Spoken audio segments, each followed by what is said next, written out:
Saya datang kemari membawa kesaksian hidup saya yang saya akan bagikan live di hadapan Anda.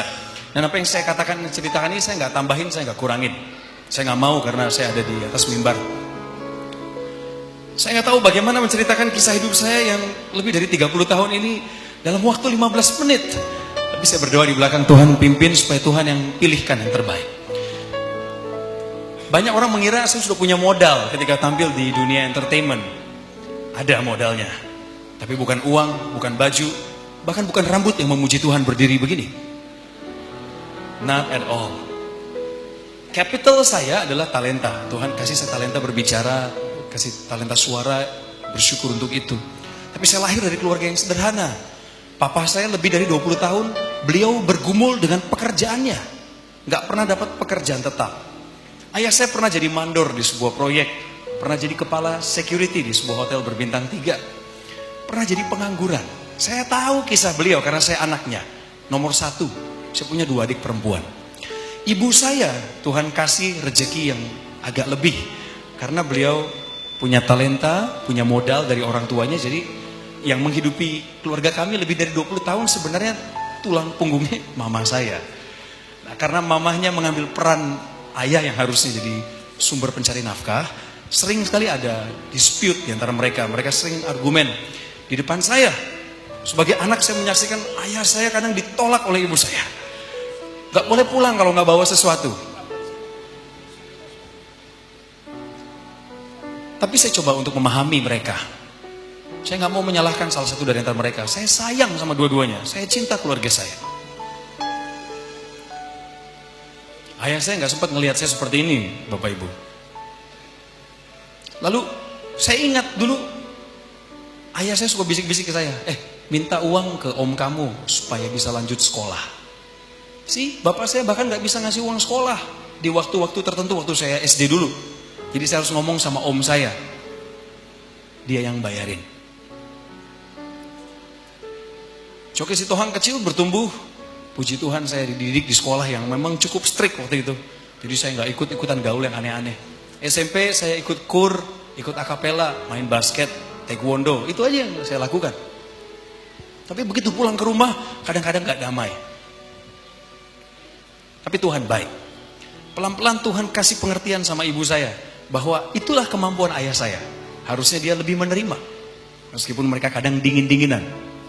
Dan puji Tuhan, ayah saya dipimpin oleh Tuhan. Karena beliau meskipun perginya kemana cari nafkah, tapi pulangnya pasti ke rumah.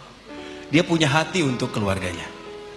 Beliau bukan orang sukses seperti kebanyakan bapak dan ibu sekarang yang saya lihat. Tapi saya sebagai anaknya mewarisi benih yang beliau tabur dulu. Karena beliau adalah orang yang sayang sama Tuhan Yesus. Waktu saya pergi ke Jakarta pertama kali di tahun 2002, saya orang Bandung Bapak Ibu. Saya besar di Bandung. Tahun 2002 saya pindah ke Jakarta. Waktu saya kerjaan pertama yang saya ambil adalah kuli tinta. Dengar kulinya Anda jangan pikir saya bisa begini badannya karena nguli nyangkul. Enggak ada hubungannya sama semen. Kuli tinta, tukang nulis berita. Saya adalah wartawan dulunya. Pekerjaan sebagai jurnalis saya ambil karena terpaksa. Sebab waktu itu saya udah gak punya uang lagi untuk lanjut kuliah. Mama saya bilang tahun 2002, setelah saya hampir 3 tahun kuliah, beliau bilang, Cok, ini hari yang paling saya takutin. Hari dimana saya gak bisa support kamu lagi dalam biaya kuliah. So, you gotta find a job. Saya harus cari pekerjaan. Jadi saya lamar kerja ke Jakarta. Maksud saya melamar ke stasiun TV itu adalah supaya saya bisa jadi pembawa acara seperti sekarang. Tapi cara Tuhan aneh bin ajaib. CV yang saya tulis sendiri itu nyampainya ke redaksi pemberitaan stasiun televisi yang bersangkutan. Jadi saya diwawancara sama HRD-nya 6 kali bolak-balik Jakarta Bandung. Tujuannya adalah supaya saya ditempatkan di divisi pemberitaan. Jadi bukan jadi pembawa acara, malah jadi jurnalis.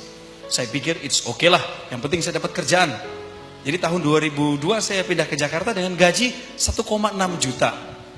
Hidup di Jakarta 1,6 juta tahun 2002. Saya cerita sedikit sama Anda. Kos-kosan saya di daerah Pondok Kelapa, Jakarta Timur, itu 350.000. Tolong bantu saya menghitung ya. Kemudian saya lagi nyicil handphone pertama saya pakai kartu kredit tante saya. Jadi saya selama 3 bulan harus bayar 350.000. Sudah berapa tuh? 700. Setiap bulan saya transfer ke ibu saya, karena beliau kan kerja, bisnisnya udah mulai goyang. Sejak krisis moneter tahun 98. Jadi saya transfer ibu saya 500 ribu. Sudah 1,2 ya? Ya, 1,2. Jangan lupa persepuluhan. Nah, saya berhenti sebentar di persepuluhan. Dulu waktu saya kerja di radio tahun 1999, gaji pertama saya 60 ribu per bulan. Karena saya dibayar 1.500 rupiah per jam siaran.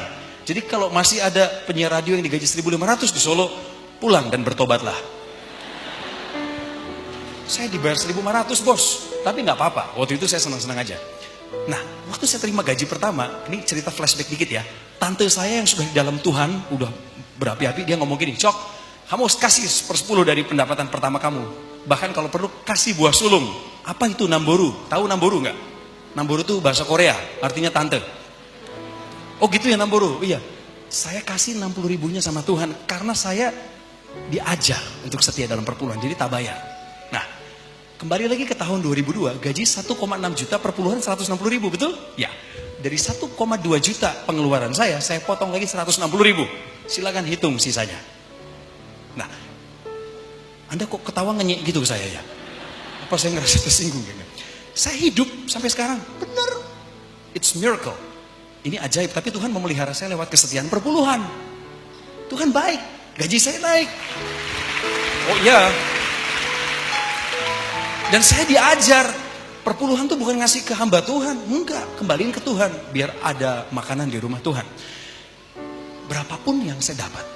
Setiap kali habis ada MC di akhir pekan dulu waktu saya jadi wartawan, saya potong langsung. Bapak Ibu jangan berpikir ini gampang buat saya, karena pernah suatu kali saya kekurangan, saya negosiasi sama Tuhan. Saya bilang, Tuhan boleh gak saya pakai dulu perpuluhannya, bulan depan saya lipat gandakan. Saya hampir mengambil bagiannya Tuhan, tapi hati saya gak damai. Gak damai.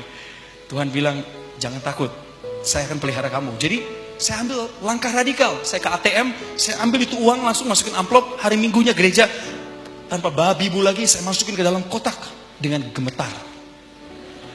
Dalam nama Yesus, aku percaya pemeliharaanmu nyata. Tak masukin, gak bisa diambil lagi. Anda tahu apa yang terjadi? Saya punya saudara di Jakarta.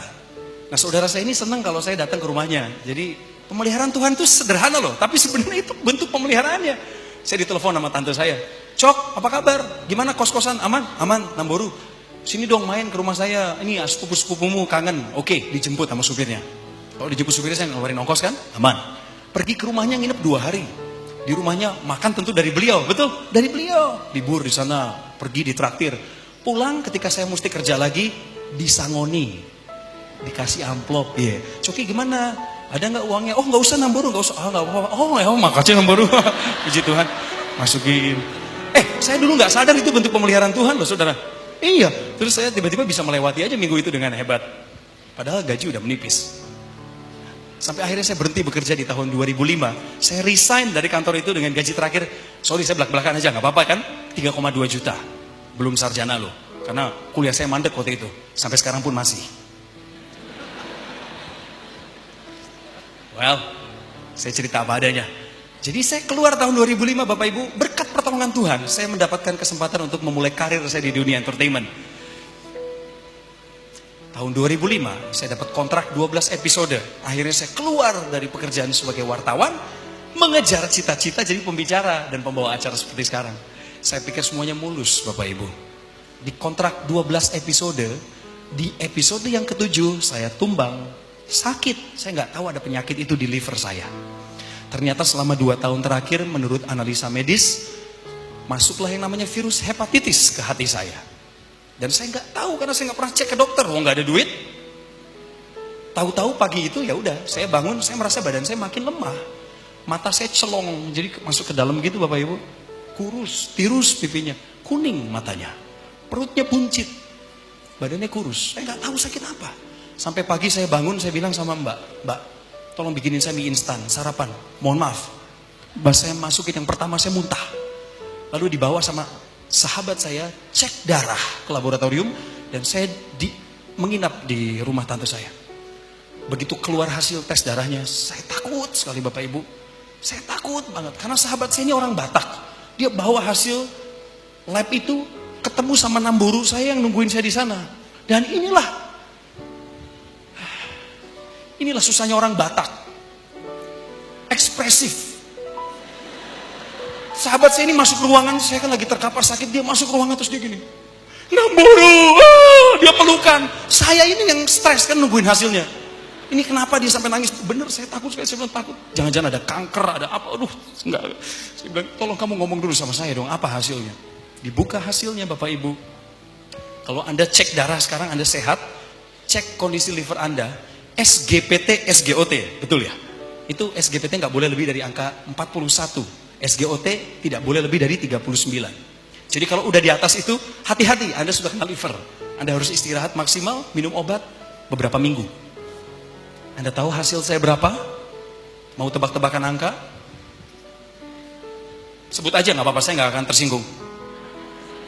100. Oh, makasih loh ada yang nyebut 100 di belakang. Kamu doain saya. Oh, faktanya brother, SGPT saya 1500, puji Tuhan. SGOT saya 900. Dan saya masih bangga sampai sekarang punya hasil itu. Saya taruh, saya figura. Setiap kali saya lihat figura itu, saya ingat Tuhan menyelamatkan saya dari ujung maut. Oh ya, saya nggak main-main soal ini. Tapi bukan soal kesembuhan loh. Saya pikir kesembuhan itu goalnya. Enggak. Karena waktu saya masuk rumah sakit, masuk kelas 3, berenam, nggak ada TV. Saya nggak mampu untuk bayar yang kelas 2, kelas 1. Saya anak paling tua, saya harus berjuang sendiri. Ngapain lagi ngerepotin keluarga? Jadi saya masuk ke ruangan rumah sakit itu, semuanya diem-dieman. Ada yang sakit demam berdarah, ada yang habis operasi hernia, ada yang kena liver, hepatitis B sebelah kanan saya. Semuanya sakit, nggak mau ngobrol. Saya terbaring di sana dan saya ingat di sebelah kiri saya ada Alkitab warna hijau yang saya terima tahun 1999 dibaptis pertama kali. Saya cuma pegang Alkitab yang dibawakan ibu saya dari Bandung, saya nangis baca Alkitab. Tahu kenapa nangis? Karena saya udah lama nggak baca Alkitab. Saya ingat waktu saya sakit itu loh, Tuhan bilang sama saya, loh kemana aja? Kamu nggak kangen sama aku ya? Saya ingat flashback lagi 2 tahun terakhir hidup saya sebelum saya sakit itu. Kacau balau Pak, Bu, mohon maaf ini, gereja sih gereja, kadang gak gereja juga, tapi udah gak ada saat teduh, udah gak ada hubungan intim sama Tuhan, gak ada, saya harus saksikan sama Anda. Pagi bangun tuh udah kayak biasa aja, doa singkat pergi, malam lebih lagi, jangan harap saya berdoa baca firman, doa aja sambil tidur Bapak Ibu, Tuhan Yesus yang baik, aminnya besok pagi, bener, kacau, messed up with my life at that moment. Jadi waktu di rumah sakit itu saya lihat Alkitab, saya nangis, saya bilang, Tuhan ampuni saya. Saya nggak minta kesembuhan, nggak berani saya, malu. Jadi saya bilang Tuhan ampuni saya. Aku baca Alkitab, aku dapat ayat Yeremia 29 ayat 11. Sebab aku ini mengetahui rancangan apa yang ada padamu, yang ada padaku mengenai dirimu, yaitu rancangan damai sejahtera dan bukan mendatangkan kecelakaan, untuk mendatangkan masa depan yang penuh harapan. Saya pegang itu ayat, tapi faktanya saya di rumah sakit. Jadi saya yang mengeluh lagi sama Tuhan. Kenapa? Tuhan bilang saya mau dikasih masa depan cerah, tapi hari ini saya sakit liver Tuhan. Saya sabar, saya kembali kepada purpose driven life saya, buku yang menolong saya itu juga, dan kembali kepada Alkitab. Setelah saya keluar dari rumah sakit, Tuhan sembuhkan saya secara ajaib dengan cepat. 3 bulan saya recover, meskipun berat, diem di rumah nggak ngapa-ngapain, cuman keluar rumah kena matahari sedikit, masuk lagi ke rumah, nonton televisi, stres kalau nonton TV Bapak Ibu. Karena tahun 2006 saya nonton TV, saya ngelihat presenter tuh keren-keren, pemain sinetron, wah bajunya keren, bagus, saya nggak punya modal itu. Saya harus mulai dari nol, karena saya lagi sakit kan, saya lagi pemulihan, stres. Setiap stres saya kembali lagi ke firman, saya nggak punya pegangan lain. Kamus saya semua sudah dibakar, buku petunjuk saya, Yellow Pages, nggak ada. Adanya Alkitab. Ya wes, kita baca aja. Saya merasakan dikuatkan. 2006 memulai karir, 2007 Tuhan angkat. Yang dulunya hilang sama iblis dicuri, biaya-biaya yang gak penting, membuat saya sakit, Tuhan kembaliin. Tuhan kembaliinnya gak 1-2 kali lipat. Tuhan ingat mungkinnya dulu pernah saya menabur. Meskipun waktu dulu saya menabur, saya gak minta sama Tuhan, Tuhan berkati saya 10 kali ganda, 1000 kali ganda. Saya hanya taat saja mengembalikan perpuluhan itu. Tapi Tuhan baik. Hari ini, Bapak Ibu, saya bersaksi di hadapan Anda, dan bukan hanya di depan Anda, di depan televisi. Saya mesti bilang, Tuhan Yesusku baik. God is good all the time, and all the time God is good.